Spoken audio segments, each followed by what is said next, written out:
recommended tunes that you guys shared in the comments was Numb by Linkin Park, a fingerstyle cover. Let's go.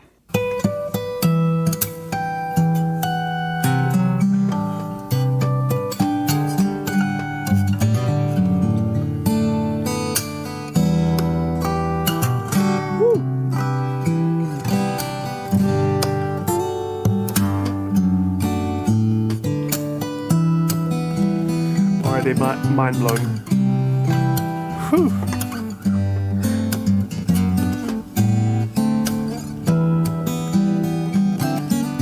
So much going on.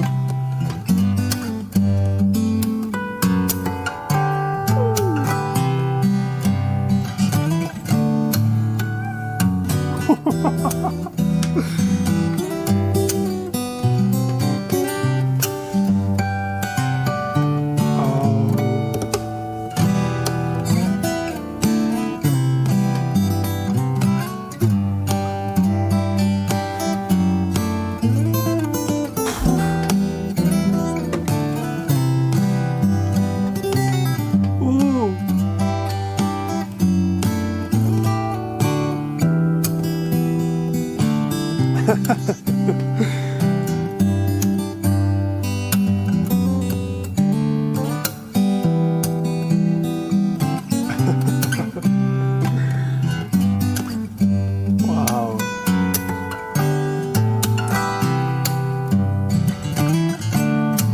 Just playing the notes.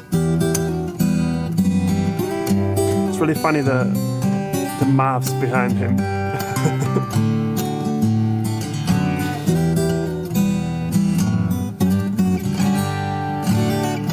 Every note is deliberate.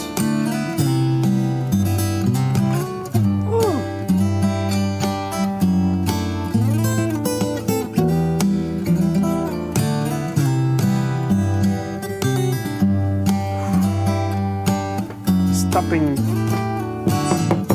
just slightly.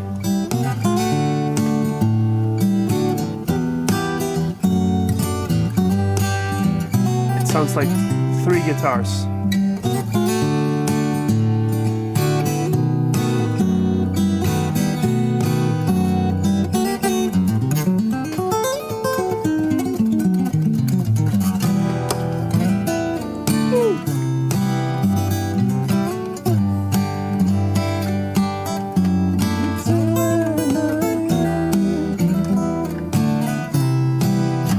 Fine lyrics.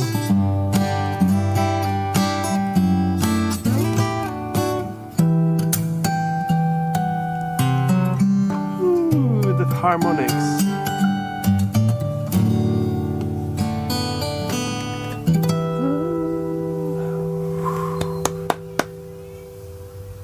Oh my goodness.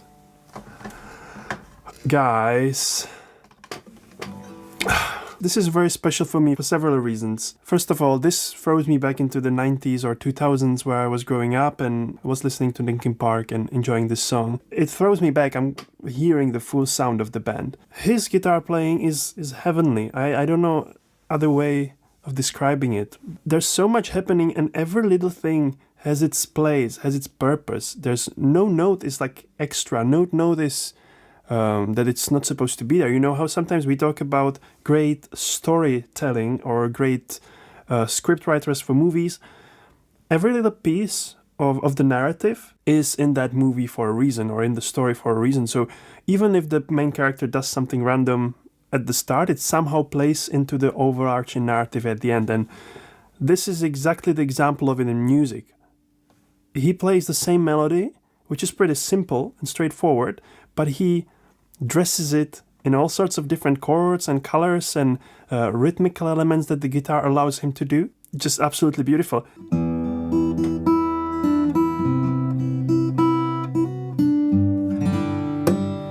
He started with those beautiful harmonics. I haven't even started talking about the setup and, you know, the way you can't really see his eyes. He has this cap into his eyes, just sitting there, just playing the notes. I was talking about this in another video about music performance. Like if you want to be great performer, book a coaching call, by the way. But other than that, if you just focus on playing the right notes and nothing else, it comes across like the quality travels in some sense. And sometimes we overthink, we want to impress, and that takes us away from the main thing we're doing here. We're just trying to play nice notes. Very basic sort of camera. It's kind of funny, the poster behind him with the maths, 1 + 10 = 11. Like you can't make this up. Just some sort of humble room with a dirty wall behind him. The camera is sort of hazy. He's pretty smart about the microphone. Like, he captures the guitar sound, adds a little bit of reverb on it, so it's a bit more airy and has the atmosphere. But the main thing here, the standout thing is the playing itself. Like, sometimes we think of, in order to get views, you need to have this special camera and effect and, an expensive microphone. No, you just need to fucking know how to play. Let's go for it again and break down some of these elements. I'm just going to humbly try and explain what I can pick up.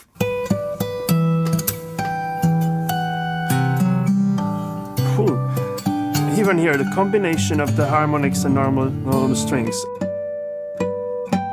Yeah, so these are the first notes. All of the notes are so precisely rhythmically played that they're all kind of dense and played together. It's interplay of different colors and different textures, but all perfectly together. It's kind of sparkly, I would describe it. Oh, well, this is just... I'm not going to even attempt to explain this. Top.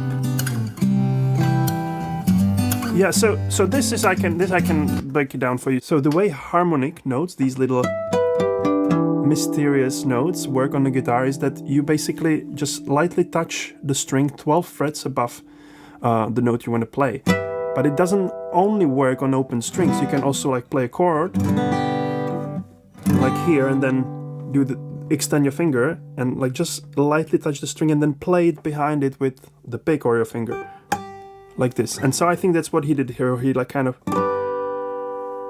goes across, like strums it, but also touches the harmonics. I've never seen anyone else to do it. He basically uses all the possibilities of how you can play those particular notes on the guitar. One of the cool things about guitar is that there's many ways you can play one note. This one G you can play here, here,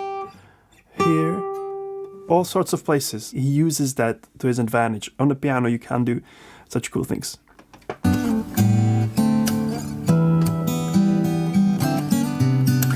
Those little slides, again. Da, da, da, da, da. These syncopated rhythms, really cool. That creates illusion of kind of whole band. This was, again, sorry for keep stopping, but like here. I think it was this note. And then he basically pressed string here to bend it a little bit. So many details, but his hands work in such like great coordination.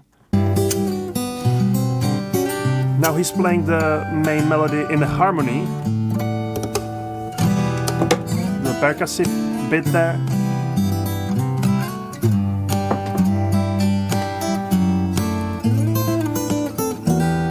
Little licks in between, in 6, in an interval of 6. Again, harmonies. Keeping all the elements of music in there. Rhythm, harmony, the main melody very clear. Again, the little harmonic thing.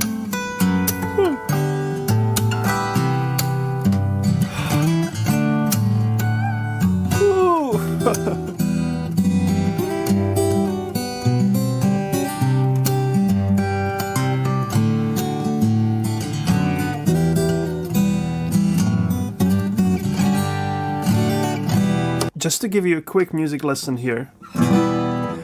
The basic elements of music are basically rhythm, melody, harmony. And harmony can be divided into bass, which is the lowest note, and then the filling notes, that's the chords that are on top of it, and then on top of all of that there's melody. When you write pieces for choir, for example, you would have a bass, the lowest voices, then alto and tenor would be in the middle, and the soprano would usually sing the main melody. Yeah, and so the challenge for fingerstyle guitar is to put all of that in there. Melody, harmony, and the rhythm. And so you can see the fun of creating these sort of arrangements, sort of like Tommy Emmanuel, Joe Robinson, Chet Atkins, and people like Alip. Their challenge is to basically make this sound as a whole band. And he's doing just that. He's using all the dynamic range of the instrument, all the colorful range in the instrument to keep you intrigued throughout and to put in all of those elements. You know, the bass, you could notice at some point the bass would go up like this, while at the same time he would tap something here. It's worked so beautifully in such a amazing harmony.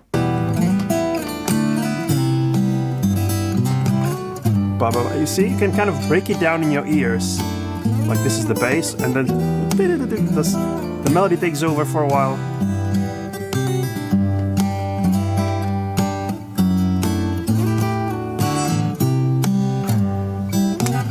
This spinky kind of little rhythmical change.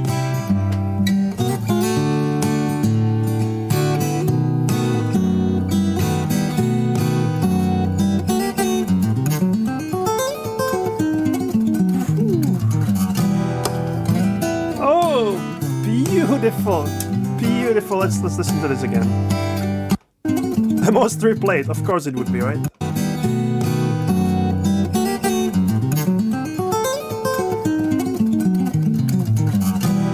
So basically he's playing this chord. This is B7, dominant chord before going to E minor. And he's arpeggiating, he's playing an arpeggio of a diminished chord.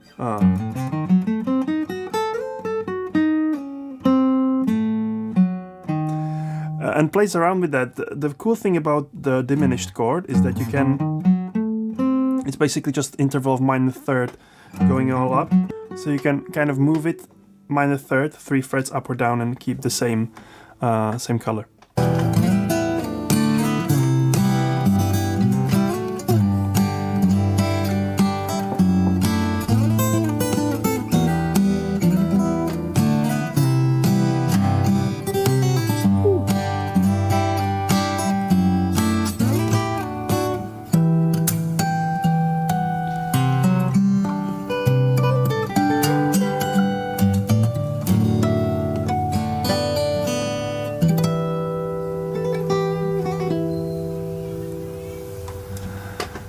Incredible. Wow. I don't know what else to say, guys. Thank you for recommending Alip. But I need to follow your